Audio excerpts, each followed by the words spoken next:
Regresamos a Primera de Pedro 5, estamos en los versos del 1 al 4 y vamos a orar una vez más. Padre amado, Señor, soberano, a ti hemos venido a alabarte en este día. A ti estamos acudiendo para que hables a nuestros corazones. Padre, necesitamos tu palabra, como un mendigo que no tiene dinero, como una persona que está en un desierto, Señor, y no tiene una gota de agua para beber, como un enfermo necesita una medicina. Así queremos que seas tú hoy hablando a nuestros corazones, Señor. Anima a los que están desanimados, alienta a los que no tienen esperanza, consuela a los que están tristes, a los que se sienten derribados, levántalos puramente con tu palabra, Señor.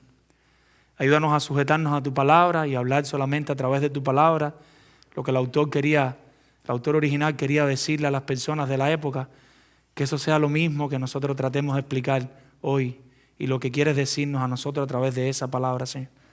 Ayúdanos a sujetarnos a tu palabra como la única ancla, como la única seguridad, como la única verdad que hay para nuestras vidas y para nuestro pecado, Señor.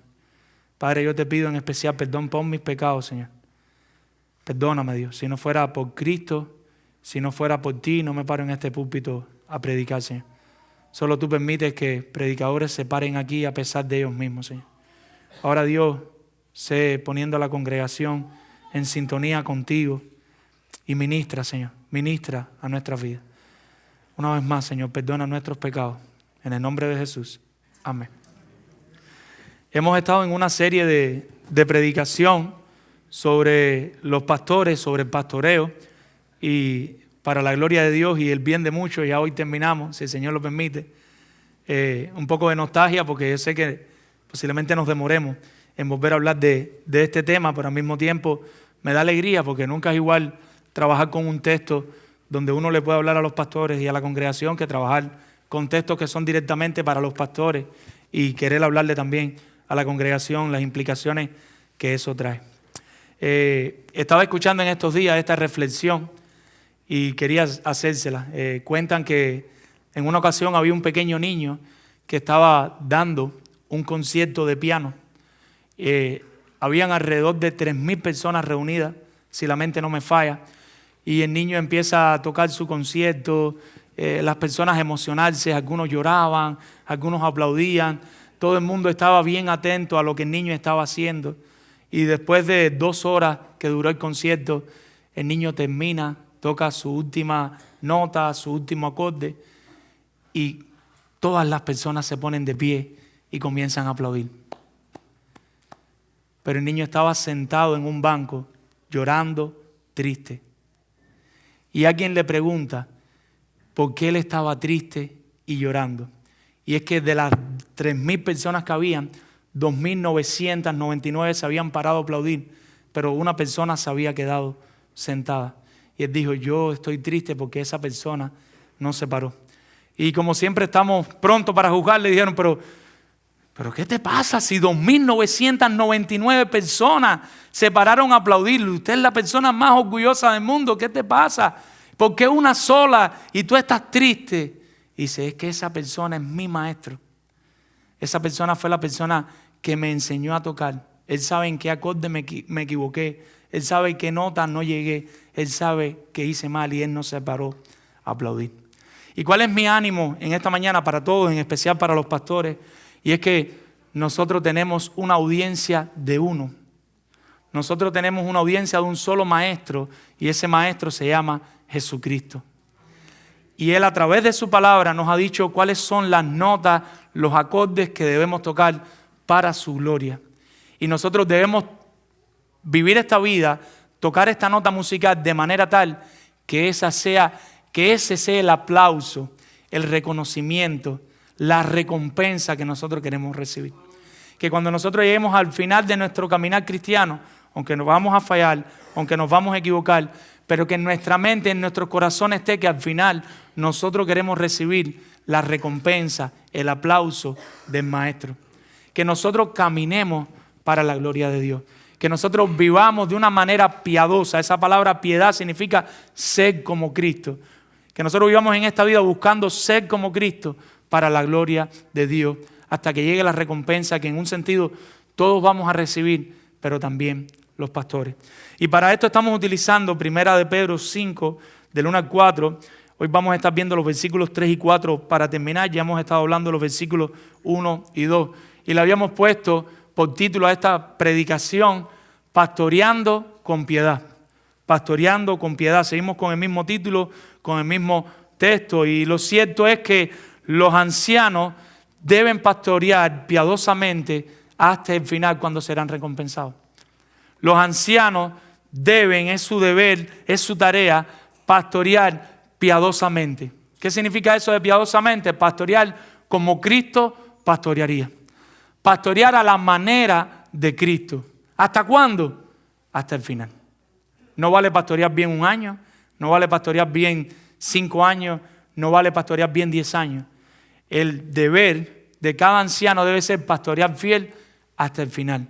Nosotros debemos tener el anhelo de nuestro corazón de ser fieles al Señor hasta la última respiración que nosotros demos, hasta el último día que el Señor nos permite estar en el ministerio. ¿Y qué va a pasar ese día? Pues los pastores fieles que han querido imitar a su maestro recibirán la recompensa. Y nosotros hicimos la pregunta de cómo los pastores deben pastorear de manera fiel hasta el final cuando reciban la recompensa. ¿Cómo? ¿Cuál es la manera? Y a la luz del texto hemos estado tratando de explicar ese cómo, y para eso tuvimos nuestro primer punto, y fue con la disposición correcta. Con la disposición correcta. Sigamos la vista un momentico al versículo 1 y recordando un poquito el contexto. En el versículo 1 Pedro le dice a estos hermanos: ruego a los ancianos que están entre vosotros. Yo les ruego a los pastores que están entre ustedes. Hemos dicho que esta palabra se puede utilizar de manera indistinta, ancianos, presbíteros, pastores, para tener el mismo significado. Yo ruego a los ancianos que están entre vosotros. Yo anciano también con ellos. Eso no significa que él era el pastor de esa congregación. Eso no significa que él la estaba pastoreando a distancia. Eso significa que él era un pastor y él conocía los sufrimientos de un pastor. Y como pastor, él le podía decir a ellos lo que les va a decir a continuación. Ruego a los ancianos que están entre vosotros, yo anciano también con ellos, y testigo, yo mismo lo he padecido, de los padecimientos de Cristo, que soy también participante de la gloria que será revelada. En otras palabras, estamos sufriendo, pero va a haber una recompensa. Pastores, tienen que seguir pastoreando. ¿Por qué? Pero es que, Pedro, ¿no te das cuenta que estoy sufriendo? Pedro, ¿no te das cuenta que estoy padeciendo? ¿Cuál es el ejemplo que pone? Cristo también padeció. Y si nuestro capitán padeció, ¿por qué nosotros nos vamos a creer que nosotros no debemos padecer o que nosotros no debemos sufrir en el ministerio? En el ministerio se sufre. Ellos sufrieron, nosotros vamos a sufrir. Pedro pudiera estar dirigiendo esta palabra a nosotros hoy sin ser el pastor de esta iglesia y decirnos: pastor, yo con ustedes también. Yo he sufrido, yo sé lo que se sufre en el ministerio. Cristo sufrió. Padezcan por el evangelio. En el pastorado se va a padecer. Y venía nuestro primer punto, y es con la disposición correcta. ¿Cómo un pastor puede pastorear a la luz de este texto de manera piadosa, a la manera de Cristo, hasta el final? Con la disposición correcta. Y en la última ocasión que predicamos, decíamos que qué significa eso de con la disposición correcta. Y Pedro les dice: apacentar la grey de Dios. Pastoreen el rebaño que está entre ustedes. Pastoreen su iglesia local que está entre vosotros. ¿Cómo? Cuidando de ella, velando por ella, supervisándola, estando atento a sus necesidades, estando atento a los depredadores que se presentan, estando atento a las falsas enseñanzas que se quieren colar en la iglesia, supervisando, cuidando de ella. Y ahora viene el cómo, y es con la disposición correcta. Y para decirnos cuál es la disposición correcta con la que debe pastorear un pastor, él utiliza un recurso, y él utiliza dos contraposiciones. Él utiliza una idea que se contrapone a la otra, haciendo énfasis en la segunda idea para resaltar lo que dice la segunda idea. ¿Y qué es lo que les dice? ¿Cuál es la disposición correcta? Y le dice: no por coacción, no porque alguien te está manipulando, no porque alguien te está obligando a pastorear. No por fuerza es lo que significa. Tú no puedes pastorear porque alguien te obligue a pastorear. Esa no es la manera de pastorear. ¿Y qué le dice? Todo lo contrario, sino contrariamente, completamente contrario. ¿Cómo? Si no es por fuerza, voluntariamente. Un servicio que nace del corazón, de un llamado. Y este es el tipo de servicio que va a prevalecer en medio de las circunstancias adversas. En medio de las circunstancias adversas, la única manera que un ministro se puede mantener en pie, que un anciano se puede mantener en pie, es si Dios lo llamó y él está sirviendo de corazón al Señor. No hay un solo pastor en el mundo que por sus propias fuerzas pueda mantenerse en el ministerio.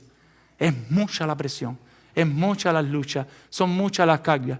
Solamente si Dios te llama, porque al que Dios llama, capacita. Como en el creyente, que el Espíritu Santo entra en nuestras vidas y Él produce en nosotros tanto el querer como el hacer por su buena voluntad, así mismo en el ministro. No hay un pastor que sea el pastor de pastores, el que todo lo sabe, el que todo lo puede. Todos los pastores tienen temporadas donde lloran, donde sufren, donde padecen. Y la única manera de ponerse en pie, ¿cuál es?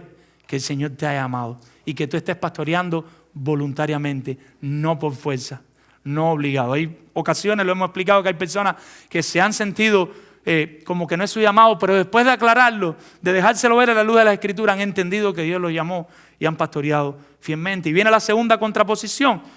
¿Cuál es la disposición correcta? La disposición correcta es de manera voluntaria. ¿Y cuál es la disposición correcta? No por codicia, no por lucrar, no por sacar provecho. Yo le decía ayer, conversando con un grupo de pastores, tuve la oportunidad de compartirles la palabra a algunos pastores ayer, y yo le decía, mi anhelo para ustedes es que ustedes puedan tener un salario digno, que todos los pastores puedan tener el mismo salario de un maestro, de un abogado, de un doctor, que puedan tener una casita para su familia, un carro y algo de comer en el refrigerador. Pero nunca la motivación de un pastor debe ser pastorear porque va a sacar provecho, porque va a sacar ventaja de eso que está haciendo. Y Pedro lo dice así. ¿Y cómo lo dice? No por ganancia deshonesta. ¿Y entonces cómo, Pedro? Y él responde, sino con ánimo pronto. Sino con ánimo pronto. Recuerden, ya se lo habíamos dicho, Pedro no es pastor de esta congregación, pero sí era un pastor y era alguien que conocía el sufrimiento de los miembros de la iglesia, pero también conocía el sufrimiento de los pastores. Y aquí es donde quiero que traigan la atención. Pedro no está ajeno a lo que sufre la iglesia, a lo que estaba sufriendo la iglesia en ese momento. Pedro no está ajeno a lo que están sufriendo los pastores. Pero ¿qué les dice?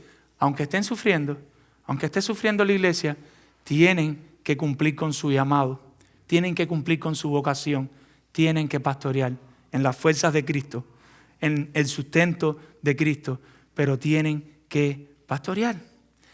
Él quiere que ellos pastoreen piadosamente hasta el final, pero quiere que lo hagan con la disposición correcta, que fue nuestro primer punto, pero también quieren que lo hagan, y vamos al versículo 3 ahora, dejando huellas. Y ese es nuestro segundo punto hoy, dejando huellas. Y dice en el versículo 3, no como teniendo señorío sobre los que están a vuestro cuidado, sino siendo ejemplo de la grey. No sé si alguna vez, la mayoría aquí hemos ido a la playa y han visto en la playa cuando uno camina, se impregnan las huellas en la arena, lo fácil que es seguir esas huellas. O cuando estamos en un lugar fangoso y montas a caballo y quieres saber para dónde fue la persona, muy fácilmente uno puede seguir el rastro del caballo porque sus huellas están claras, están frescas. Esa es la imagen de Pedro aquí. Los pastores deben pastorear dejando huellas, dejando un camino a seguir, algo que imitar. Y esa es la manera en que lo vamos a ver. Para esto último, otra vez vuelvo a utilizar el mismo recurso literario, lo ven de nuevo, ¿y qué vuelvo a hacer? Vuelvo a utilizar una antítesis, una contraposición, y dice, no como teniendo señorío sobre los que están a vuestro cuidado. ¿Ven la idea en negativo?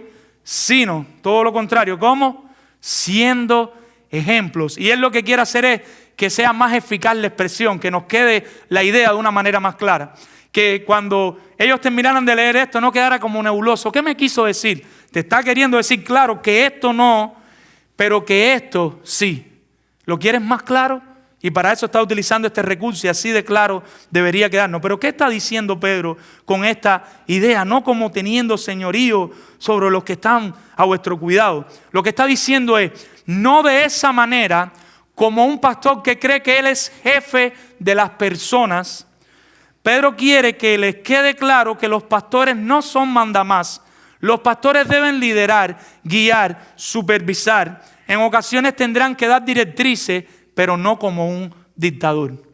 Y los que vienen de Cuba, de Venezuela, tal vez de algunos lugares de Colombia, tienen la imagen más clara de lo que es un dictador.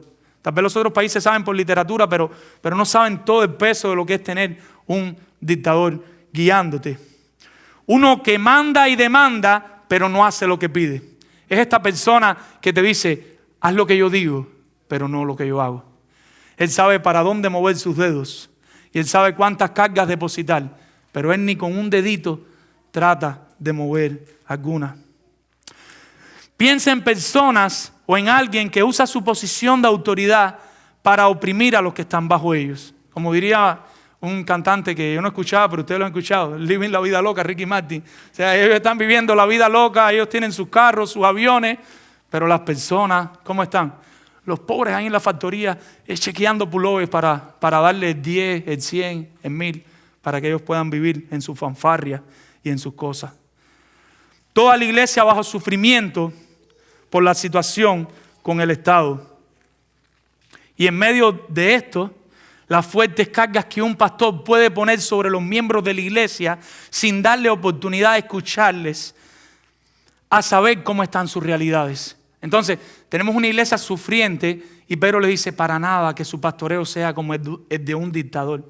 Escuchen cómo están sus vidas, cómo está la realidad de su vida, porque nos podemos encontrar en una situación donde le estamos dando directriz a todo el mundo, cargas a todo el mundo, pero quizás el hermano no puede llevar 5 cargas, puede llevar 4, 3, 2 o puede llevar una sola. Y tenemos que saberlo porque no somos dictadores, somos pastores. Pero ya sabemos que no, y ya sabemos cómo no. Pero ¿qué es lo que le dice Pedro? ¿Con qué Pedro quiere que se queden los pastores? ¿Con qué sabor? Dejando huellas. Y vamos a ver la segunda parte del versículo 3. Sino, todo lo contrario. ¿Cómo? Siendo ejemplo de la grey. No sé si han visto estos cuños en las películas. Todavía existen algunos de cera que se imprimen y dejan su marca bien clara. Esta es la idea en el original, como un cuño que se imprime en una cera fresca y queda bien clara. ¿Qué les está diciendo con esto? Hay 2 tareas fundamentales que los pastores deben desarrollar. Si los pastores no tienen todo el tiempo que quisieran tener, si los pastores no pudieran tener toda la preparación que quizás la congregación anhelaría que ellos tengan, pero hay 2 tareas fundamentales en las que los pastores deben centrarse. La primera, Ale nos las trajo la semana pasada, y es trazar rectamente la palabra de verdad. La primera tarea de los pastores es estar en la palabra. Un pastor tiene que estar en la palabra, tiene que estar estudiando la Biblia, meditando en ella, aprendiendo teología, viendo qué significa ese texto. ¿Para qué? Para todo tipo de enseñanza, ya sea en la predicación en el púlpito, en la enseñanza del aula, en consejería, en discipulado con un hermano. A veces los hermanos están discipulándolo y te hacen unas preguntas que ustedes ahora no me las van a hacer y yo no voy a pasar en más rato. Y uno tiene que estar en la palabra, quizás en humildad decirle, mira, no tengo la respuesta ahora, pero voy a tratar en el próximo discipulado de traértela. ¿Y qué lleva eso? Que tenemos que estar en la palabra, tenemos que estar en la palabra, tenemos que aprender de la palabra. Y esa es la primera tarea fundamental de un pastor. Esa es la mayor diaconía que un pastor puede hacer. Porque los pastores también son diáconos. Los pastores también sirven al rebaño. Y hemos dicho aquí, toda la iglesia debe estar sirviendo al Señor. Unos van a estar sirviendo en el área de enseñanza y otros en el área de servicio, pero todos debemos servir. ¿Cuál es la mayor diaconía que va a hacer un pastor? Quizás no estamos adaptados porque queremos ver al pastor con la caja de agua y también con la bicicleta y queremos que el pastor sea el último que se vaya y limpie los papelitos del baño, apague las luces. Yo le pago un salario. Él es el primero que tiene que llegar, el último que tiene que irse porque yo le pago un salario. Pero la mayor diaconía que tiene que hacer un pastor no quiere decir que los pastores no hagan eso. Y los pastores de la iglesia nos gozamos recogiendo papelitos, cargando cajas de agua y púlpitos hasta que el Señor inquiete más corazones, que nos quiten el púlpito de la mano, que vaya pastor, dame la caja de agua, váyase para allá a leer la Biblia y orar. Siéntese ahí, pero con un corazón que late, porque de verdad el pastor, porque los diáconos Mira, mi hermano, si usted quiere ser un diácono de esta iglesia, usted tiene que amar la palabra de Dios. Si usted no ama que su pastor conozca la palabra de Dios, que su pastor esté, no es que esté jugando PlayStation, si no lo reprende, o que esté viendo Netflix, pero usted primero que como diácono de la iglesia, usted va a decir, pastor, váyase a orar. Pastor, váyase a leer la Biblia, por favor. Pastor, no pierda más tiempo, pastor. Pastor, ¿qué usted hace haciendo esto? Métase en la palabra de Dios, pastor, para que aconseje bien, para que enseñe bien, para que predique bien. Y la iglesia sufre una metamorfosis. Pero necesitamos personas comprometidas. Y no me quiero ir de la línea. El pastor debe estar listo, tiene que estar en la palabra. Esa es su tarea fundamental. Estar preparado para presentar defensa con mansedumbre y reverencia. Y eso no sale del aire, de la visión que tuvo anoche durmiendo. Eso sale de tiempo ahí sacrificial. Tiempo que hay que ponerlo en horas porque se te va, porque los pastores también tienen otras tareas. De a esta hora tengo que estudiar, voy a hacer lo posible por estudiar aunque sea media hora la palabra, y voy a hacer lo posible porque sea tener una hora devocional. En el caso de los pastores vocacionales, quizás un pastor a tiempo completo, un poco más de tiempo por la flexibilidad que tiene con su tiempo, de estar en la palabra, de conocer la palabra. Y a la larga vamos a ver la bendición de eso. Saliendo de esto, porque viene la segunda tarea del pastor y es la que nos concierne en el texto, pero no quería dejarlo ahí, y es que los pastores deben proveer un ejemplo. Yo no tengo el tiempo suficiente, o yo no tengo la capacidad que la congregación quisiera que yo tenga.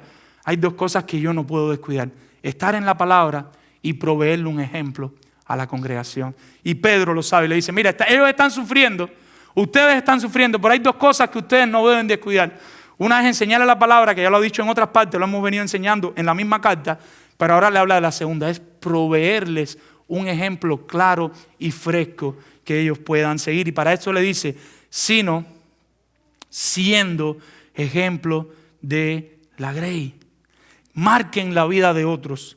Cuando uno le dice a un hermano, sea un esposo bíblico, sea un padre bíblico, sea un hijo bíblico, sea un empleado bíblico, el pastor, piensa Pedro, debe estar esforzándose, no de manera perfecta porque no hay un pastor perfecto, solo el que viene después en el versículo 4, pero el pastor debe estar esforzándose por proveerle ese ejemplo a la congregación, por no ser incongruente.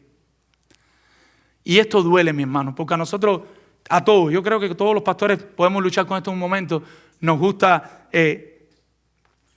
hacer cosas, muchas cosas, y poder estar haciendo muchas cosas, y tener que limitarte a hacer muchas cosas para hacer las cosas que Dios te llamó a hacer, duele, no es fácil, porque uno quiere que lo vean en diferentes cosas y que los hermanos no tengan duda y digan, bueno, sí, el pastor está aquí, está allá, pero en ese mucho hacer hay que descuidar que no se está descuidando lo que más hay que hacer. Y en un sentido yo creo que todos tenemos que luchar con el mandamás que tenemos adentro, porque todos, de una manera u otra, por la pecaminosidad de Adán que nosotros seguimos arrastrando, tenemos una autoridad distorsionada en nuestro interior que tenemos que cuidar y velar por ella. Estas personas no necesitaban jefes. Esta iglesia no necesitaba jefes. Necesitaban compañeros al lado de ellos que los guiaran bíblicamente mientras les iban proveyendo un ejemplo con su propia vida. Estas personas no necesitaban que tú solo le dijeras, mira, levántate a esta hora, acuéstate a esta, cuando vayas al mercado compra así. No, necesitaban también personas que dijeran, vamos conmigo a Walmart. Vamos, mira, aquí así es como se compra en Walmart. Vamos conmigo a CBA, así es como se compra en CBA. Mañana, ¿qué hora te vas a levantar? Vamos a tener el devocional juntos. Sentémonos a tener el devocional juntos. Que los invitaran a sus casas y vieran quizás hasta cómo hay que parar una conversación para ir al baño a disciplinar al niño y decirle, mis hermanos, perdónenme un momentico, pero uno de mis hijos necesita disciplina. Quizás ellos no saben ni a cuál fue el que disciplinó, porque quizás están en el cuarto y son 5. Y vienen los 5 y tú dices, ¿cuál fue el que disciplinó? Porque yo los veo que todos están riéndose, porque lo hizo de manera bíblica apuntando al corazón. Pero eso es lo que necesitan las personas. Eso necesitan las personas. Y es un trabajo que no es fácil. Dejar huella en la vida de la congregación de manera orgánica, de manera natural, no es un trabajo fácil. No es un trabajo sencillo. Oren por nuestras esposas, porque lleva trabajo para ellas también. Piensen cuál fue el mayor ejemplo de esto para nosotros. ¿Quién fue la mejor persona modelándole a la vida de otras? Y yo sé que tienen la misma persona en mente que yo. Y se llama Jesucristo. Jesucristo le dio ejemplo a todo el que estaba con ellos. Él le modelaba a todo el que estaba con él. Jesucristo, cada cosa que hacía marcaba la vida de sus discípulos. Si Él les pedía que leyeran algo, ya Él lo había hecho. Si Él les pedía que oraran, Él le había enseñado cómo orar. Ellos le pidieron que le enseñaran. Si les pedía que discipularan, ya ellos lo habían visto a Él discipulándolo a ellos mismos. Si les pedía que disciplinaban, Él también lo hacía. Cuando Él les pedía que confrontaran el pecado, es porque Él también en muchas ocasiones confrontó el pecado. Jesucristo nunca pedía algo que Él no estuviera haciendo. Nosotros no somos perfectos como Él, pero en algún sentido lo que le pidamos es porque nosotros también lo estamos intentando, no de manera perfecta. Nunca como un jefe autoritario que impone su voluntad. Y hay que hacer una pausa aquí, porque esto puede traer confusión. Porque algunos con la tendencia moderna de oponernos a la autoridad, con la tendencia moderna de oponerse a todo lo que sea autoridad, muchos deben estar diciendo, bueno, los pastores no son autoridad. Eso no es lo que queremos decir. Cristo tenía autoridad. Usted recuerda como Cristo le decían mal, aquíétese. ¿Y qué hacían mal? Se aquietaba y las olas paraban. Cuando Cristo le decía al enfermo, en el nombre del Señor, vas a ser sano. ¿Qué le pasaba al enfermo? Sano. Cuando le decía al pecado, tus pecados te son perdonados, le eran perdonados. Cuando enseñaba, ¿cómo enseñaba? Con autoridad. Cristo tenía autoridad. La palabra de Dios es autoritativa todavía hoy. La palabra de Dios es completamente inerrante, infalible y llena de autoridad. Y aquí entraría la autoridad de los pastores. ¿Qué los pastores sí les pueden pedir a ustedes? Lo que dice la palabra. Hasta aquí llega la autoridad de los pastores. Pero eso no quiere decir que los pastores no tienen autoridad. Esa no es la idea de Pedro. Eso no es lo que Pedro quiere que ellos se queden en la mente. Él no les está animando a rechazar las autoridades, escuche bien, sino que les está pidiendo a los pastores que ejerzan esa autoridad sin ser autoritarios y pendientes de que están dejando huellas claras para seguir. Lo voy a volver a repetir por si no me entendieron. Él no les está animando a rechazar las autoridades, sino que le está pidiendo a los pastores que ejerzan esa autoridad sin ser autoritarios. El tema no es que la iglesia no se someta a la autoridad, sino que los pastores no sean autoritarios. Él no le está quitando la autoridad a los líderes de la iglesia, a la congregación, ni le está diciendo a la iglesia que no se someta a la autoridad de sus pastores. Él le está diciendo a los pastores, no sean autoritarios. En vez de ser autoritarios, mejor sean un ejemplo de rebaño. Para cuando le pidan lo que le van a pedir, no es como un mandamás, sino como uno que está también cumpliendo su área en la parte que le toca, cumpliendo su ejemplo en las tareas que le toca. Yo sé que para algunos no entienden todavía, lo seguiremos explicando con la ayuda del Señor, pero estoy 100% confiado que eso es lo que enseña este texto. ¿Cómo nos beneficia? Preguntémonos todos. ¿Cómo nos beneficia este versículo a nosotros como iglesia? ¿Cómo nos beneficia como iglesia? Primero que todo, pastores. A la luz de este versículo vamos a tener pastores que cada día se esfuerzan más por dar un ejemplo claro a la congregación para que le sigan. Ellos pagan sus impuestos, se someten a las autoridades, no hacen cosas ilegales, son diligentes, buscan sostener roles bíblicos. Pastores que van a intentar siempre tratar a los hermanos como sus iguales, no sintiéndose superiores. Pastores que les pide que desarrollen sus tareas de una manera que los hermanos no sienten que es el jefe de la empresa mandándolo, sino su hermano pastor, animándole a que sirva a su iglesia de acuerdo a sus capacidades. Los ancianos, dice el Nuevo Comentario de las Américas, el Nuevo Comentario Americano dice, los ancianos no deben entrar al ministerio para mandar a otros, sino para ejemplificar el carácter de Cristo a los que están bajo su cargo. Nunca debe ser un anhelo de nosotros. Si estás aquí y sientes que el Señor te está llamando al ministerio, evalúa.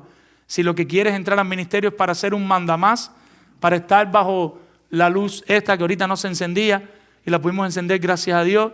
Si tú lo que quieres es como que te vean, que te sigan, o si tú lo que quieres es servir a Cristo porque Él te salvó y tú sientes que te está llamando a pastorear y tú sientes que tú lo que quieres es servirle y que ahí te está llamando, meditemos en eso. Para la iglesia, ¿cómo nos beneficia este versículo a nosotros, iglesia? Pues nos debe abrir los ojos espirituales para orar por nuestros pastores, que nuestros pastores sean así.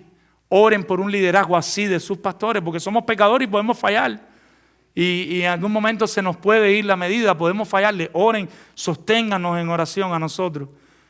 Si usted ve que su pastor se equivocó, corríjalo amorosamente cuando crean que está fallando. Esa es una gran muestra de amor. Pastor, el domingo en medio del pasillo usted me dijo que cargara 5 cajas de agua y yo pensaba que era Fidel Castro quien me estaba hablando, que era, vamos a llamar, de los platanitos maduros. Piensen, mi hermano. Y gloria a Dios por eso. Si usted se me acerca y me dice, cubano, se está yendo. Mi hermano, verdad que sí, se me fue la mano. Es que estaba desesperado, tenía tantas cosas arriba. Y es bueno, las reprensiones son amorosas. Anímenlo cuando crean que los están haciendo bien. A veces perdemos esta parte. Cuando usted vea que su pastor está haciendo algo bien o hay algo bueno que hizo, tírele la mano por arriba y anímelo. Pastor, qué bueno el estudio tal día. Pastor, qué buena la clase. Pastor, que para la gloria de Dios, mi hermano. Mira, si se la roba, esos problemas hay con el Señor. A veces nosotros estamos velándole más la gloria a Dios que Dios mismo. Y dejamos a veces de animar a las personas con las cosas que están haciendo. Si quiere le dice, pastor, para la gloria de Dios, para que ella sepa que no se la va a robar. Qué buena la alabanza, Luis Carlos, o cualquiera de los hermanos que está haciendo cualquier cosa. Y puede empezar la oración así. Cuando crean que ellos están proveyendo un buen ejemplo, anímenlos en esas áreas. Y por último, en este punto, recordemos que necesitamos supervisores sobre nosotros y oremos para que lo hagan bien. Quiero compartir un segundo punto con ustedes bien rápido para terminar la enseñanza. Espero que no me asesinen. Y es nuestro último punto de hoy, el tercer punto de este sermón. Cómo los ancianos deben pastorear piadosamente hasta el final cuando serán recompensados. Y nuestro tercer punto es esperanzados. Nuestros pastores deben pastorear esperanzados. ¿Qué significa ese esperanzado? Llenos de esperanza, llenos de consuelo en el Señor. Yo sé que a este punto hay muchos que ya están desistiendo del ministerio. Después de todas estas predicaciones, muchos dirán, yo pastor ni obligado. Y la esposa, tú no te metas a pastor, que ni se te ocurra entrar a pastor después de todo lo que han predicado y lo que han hablado en las clases de eso. Pero no se apresuren, mis hermanos. Hay esperanza. Tenemos esperanza. La Biblia da esperanza a los pastores y da esperanza para todos los creyentes y da esperanza para su familia. Versículo 4. Y cuando aparezca el príncipe de los pastores, vosotros recibiréis la corona incorruptible de gloria. Hay una corona, hay una recompensa, hay esperanza. ¿Cuándo? Cuando venga el príncipe de los pastores. Y la palabra en el griego ahí es archipoimen. Archipoimen significa el pastor principal, el pastor de los pastores. En Hebreos 13:20, el autor de Hebreos nos dice, nuestro Señor Jesucristo, el gran pastor de las ovejas. ¿Y para qué está utilizando Pedro esta intención del archipoimen? Para que ningún pastor se crea la última Coca-Cola o la gran cosa. Para que sepa que hay un pastor por encima de los pastores que se llama Jesucristo de Nazaret. El pastor más importante de esta congregación, ¿ustedes saben quién es?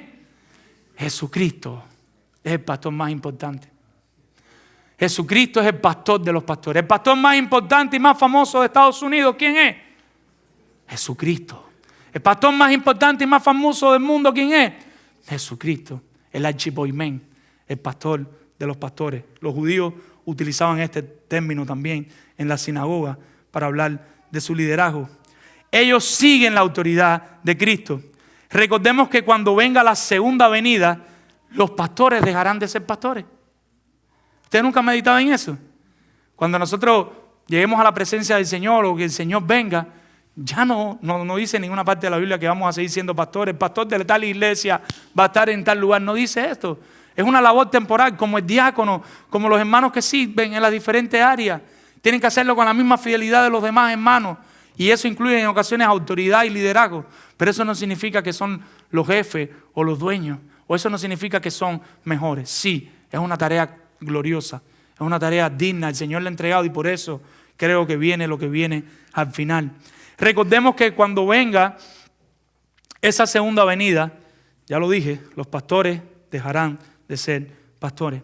Ahora hay un término específico, cuando aparezca. Y ese término aparezca significa de repente, sin avisar. O sea que el Señor va a venir en cualquier momento cuando nadie se lo espere. En ese momento el Señor va a llegar. Pedro les quiere comunicar, están sufriendo están padeciendo, pero ánimo, hay esperanza. En cualquier momento llega nuestro pastor. En medio del sufrimiento de los pastores, en medio del sufrimiento de la iglesia, ánimo. Cristo puede venir hoy mismo, ahora mismo, mañana mismo. Ánimo, estamos llenos de esperanza. ¿Y qué va a pasar cuando Cristo llegue? ¿Qué es lo que va a suceder? Vosotros recibiréis la corona incorruptible de gloria. Van a obtener un premio, una corona como la de los juegos de la época que les otorgaban a los que tenían la victoria. O como los militares cuando destruían otro imperio, se les ponía una corona de hojas sobre su cabeza. Ya sea que ganaras un evento deportivo o que ganaras una batalla, te daban una corona. Con la diferencia que esta corona se marchita y se daña con el tiempo. Y la corona que el Señor tiene para sus hijos y en especial para los pastores no se va a dañar con el tiempo. Por esto, los pastores deben mantenerse fieles hasta el final. ¿Cuál es el regalo más grande que un pastor o cualquier creyente pueda recibir? La salvación, mi hermano. No hay un regalo más grande para nosotros que la salvación. Pensemos por un momento que esta es la corona que vamos a recibir. Y yo le pregunto a los pastores y a la congregación, ¿hay algo más valioso que la salvación? Piense si hay algo más valioso para un creyente, y los pastores son creyentes, que la salvación.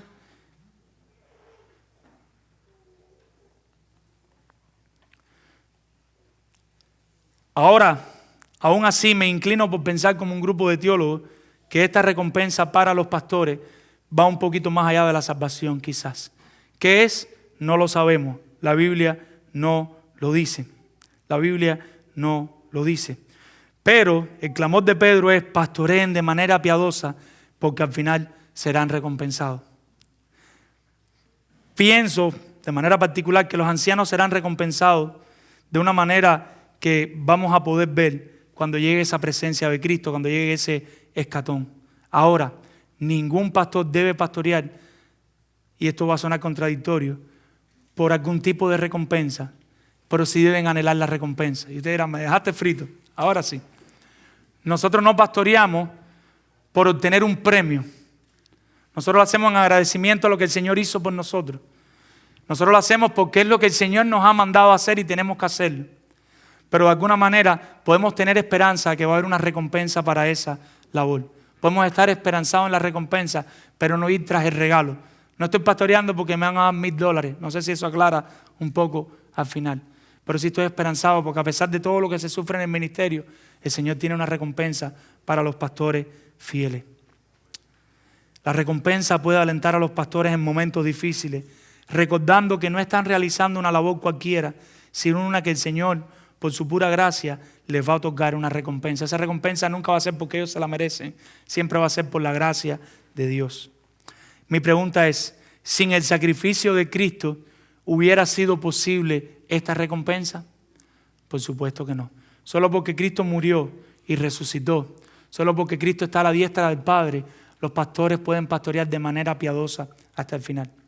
En esta semana hablábamos de la perseverancia de los santos. La única manera que un santo se mantiene fiel hasta el final es por los méritos de Cristo.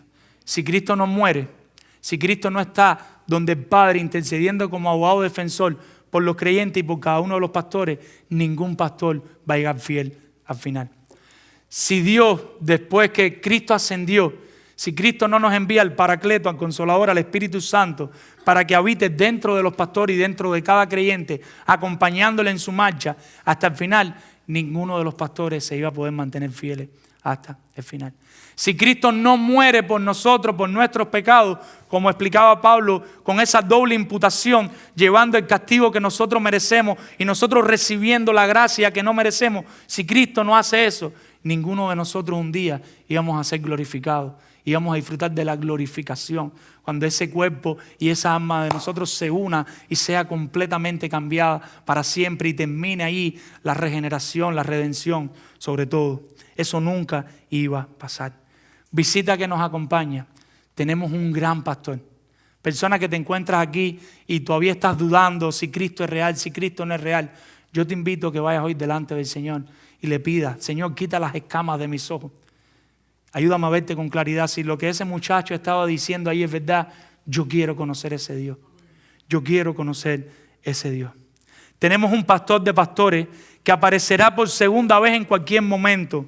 Ánimo, Él prometió que vendría y lo hará. Ánimo, recibiremos una recompensa inmerecida por una labor necesaria. Vamos a recibir los pastores una recompensa que no merecemos por una labor que es necesaria hacer y que tenemos que hacer.